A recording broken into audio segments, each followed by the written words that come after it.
A few years ago I rented a house in the countryside. My neighbors were a married couple named Lisa and Michael. They had 2 small children, a boy and a girl. They were a nice quiet family and almost always kept to themselves. One night I was woken up by a blood-curdling scream. It seemed to be coming from the house next door. I jumped out of bed, threw on a robe and ran downstairs. When I got to the gate, 2 small figures ran into me and almost knocked me down. I realized that they were children who lived next door, but I was stunned by their appearance. The boy was in pajamas and the girl was in a nightgown. Their faces were deathly pale and they looked at me with horror in their eyes. Both children clung to me and cried. Their mother rushed to us and I saw that she was also scared. What happened? I asked. I heard screams. There is someone in our house, Lisa gasped, her voice trembling with fear. I heard someone in the kitchen. I was too afraid to go check. Then I heard someone coming up the stairs and I heard the door to my kid's bedroom open. Then I heard my daughter screaming. It was terrible. I immediately grabbed the kids and we ran out. Close quote. Did you see who it was? I asked. No, she said. The kids ran out of the bedroom. I didn't dare to check. Please help us. We need to call the police. I looked at the children, still trembling with fear. And where is their father? I asked. He works the night shift, Lisa said. I told them to go to my house and call the police. She thanked me, took the children by the hands and ran to my house. I decided to check out their house. The front door was wide open. It was dark and quiet. Suddenly I felt a chill run down my spine. I had a strange feeling that someone was watching me. Somewhere in the back of my mind, a small voice was telling me, "This is a trap."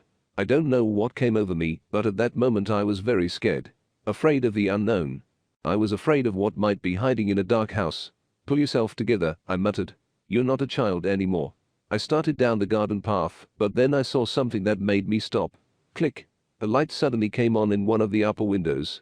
The house should have been empty. I looked at the lighted window, but saw nothing, only curtains swaying in the wind.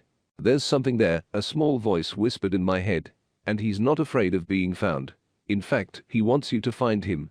I tried to convince myself that it was just stupid. How stupid it was for an adult to be afraid to enter the house because he is afraid of ghosts. If it's a thief, I thought, then why would they turn on the light? Click.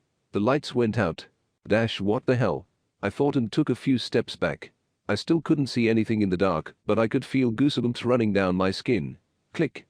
The lights came on again. When I looked at the window, my heart skipped a beat. There was a dark figure standing there. It was a woman. Her skin was taut and wrinkled, and her hair was long and unkempt. She looked like a corpse. She just looked at me with her empty eye sockets and smiled a dead smile. Click. The lights went out. I turned around and ran to my house. When I got to the front door, I pounded on it until the neighbor let me in. She looked at me with a mixture of fear and anxiety. My face was pale, and my eyes were so scared that the children started crying again. Water, I breathed. I need water. Close quote. Lisa grabbed a glass, filled it with water and handed it to me. I drained it in one gulp. My heart was pounding wildly and I was covered in cold sweat. I was afraid I was going to have a heart attack. Did you call the police? I asked, trying to pull myself together. They're on their way, she said. Have you checked the house? Let's just wait for the police, I replied. A few minutes later, the police finally arrived. They searched the house from top to bottom, but did not find a single thief. There was no one there at all. The police interviewed the neighbors, but no one saw or heard anything. When they asked me, I didn't tell them what I saw. What could I tell them? That I saw a dead woman in the window, smiling with an unearthly smile. No one will believe me. In the end, the police finished their business and left to attend to more important matters. About 7 o'clock in the morning, the woman's husband returned home. The children were glad to see him, and together they returned to their home. I tried not to look at their house, especially at the second-floor window. After that crazy night, I started having trouble sleeping.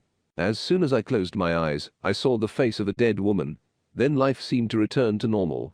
The neighbors gradually managed to forget about what had happened, no one screamed at night, and I didn't see any dead bodies standing in the windows. It seemed that everything was back to normal, and life was wonderful.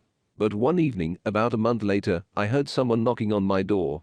The knocking was loud and strong. They kept knocking and knocking, as if they were going to break down my door. I looked through the peephole and saw that it was a neighbor, Lisa. I opened the door and saw her standing there, smiling at me. What happened? I asked. She didn't answer. She just smiled and walked past me. She entered my house and turned left into the living room. She left me standing on the doorstep, dumbfounded. That frozen smile on her face unnerved me. It was so creepy, almost inhuman, it made me shiver from head to toe. It was dark outside, and the birds were not singing. I I was about to follow her into the house when I heard voices coming from the house next door. When I looked out from behind the fence, I saw that the neighbor's children were playing in the yard. Then I froze. I couldn't believe my eyes. Lisa was there. She was standing in her yard and playing with the children. I couldn't move. It seemed to me that my whole body was paralyzed by fear. A small voice in my head asked only one question. If Lisa is there, then who is in my living room? I didn't stop to check. I immediately ran to the next house and asked the neighbors to call the police. 2 officers arrived and searched my house from top to bottom, but they didn't find a single living soul. How could they? The only person in my house was a dead woman. The next morning I left the house and never came back. Now I live in a city where there are more living people and fewer dead. I heard that my former neighbors, Michael and Lisa, moved out shortly after I left. I asked around and one of my friends said that the reason they moved was because the mother and father of the family had gone crazy. They're such fools, my friend laughed. They thought their house was haunted. I tried to laugh with him, but I couldn't even manage a smile.